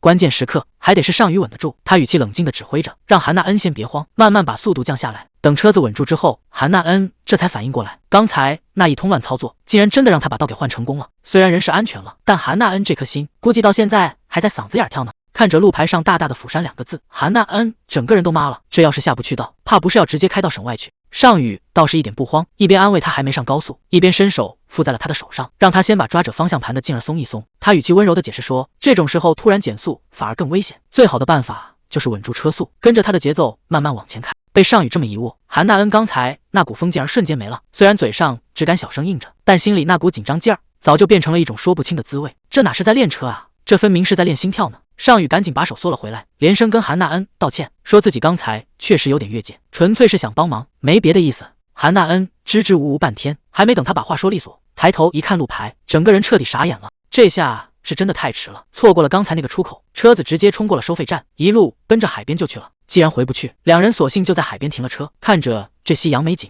尚宇提议先休息一会儿，反正这会儿往回赶也来不及。韩娜恩这会儿是一点脾气都没了，本来还想把车交给康宇开，结果因为自己没换成道，硬生生把自己给开晕车了。这趟练车之旅，最后竟然变成了海边1日游，真是谁也没料到。既然都开到这儿了，尚宇索性提议留下来住一晚，反正风景这么好，就当是给自己放个假了。两人分工明确，韩娜恩负责去打听附近的民宿，尚宇则走到一边给家里打个电话交代一下。电话一接通，他跟庆慧说自己是带韩老师出来考察度假地的，结果不小心开错了路，今晚得在外面过夜了。庆慧听完都愣了一下，心说这理由找的也太牵强了，不过他也没多问，毕竟他今晚也有应酬不回家。看他挂电话时那副表情，这心里的小算盘估计早就打得啪嗒响了。刚挂了电话，尚宇自己都觉得好笑，这瞎话编的简直比回公司做报告还累人。就在这时，韩娜恩在远处兴奋地招手，大喊着找到了能睡觉的地方。看他那副高兴劲儿，尚宇也跟着松了一口气。可等两人走到跟前，韩娜恩的表情突然变得有点尴尬，他支支吾吾地告诉尚宇，地方虽然找到了，但现在有个挺严重的问题，这荒郊野岭的小民房居然只剩下最后一间空房了。两人大眼瞪小眼地坐在屋里，气氛一下子变得比刚才开车时还紧张。韩娜恩低着头不停地道歉，觉得自己今天真是把麻烦惹大了。屋里突然传出一阵奇怪的动静，尚宇听了忍不住想笑，调侃韩娜恩是不是肚子饿了，还说他这讨饭的动静闹得挺大，演技确实不错。韩娜恩一听这话，急得差点跳起来，大声反驳说根本不是他，这锅他可不背。既然不是人在叫，那这哼哼唧唧的声音是从哪儿来的？两人顺着动静找过去，在昏暗的墙角里，居然发现了一个毛茸茸的小家伙，原来是一只走丢的小奶狗，正缩在角落里瑟瑟发抖。刚才那些奇怪的声音，全都是这个小家伙发出来的。看着这可怜巴巴的小东西，两人的注意力瞬间被转移了。可这只突然出现的小狗，又该拿它怎么办呢？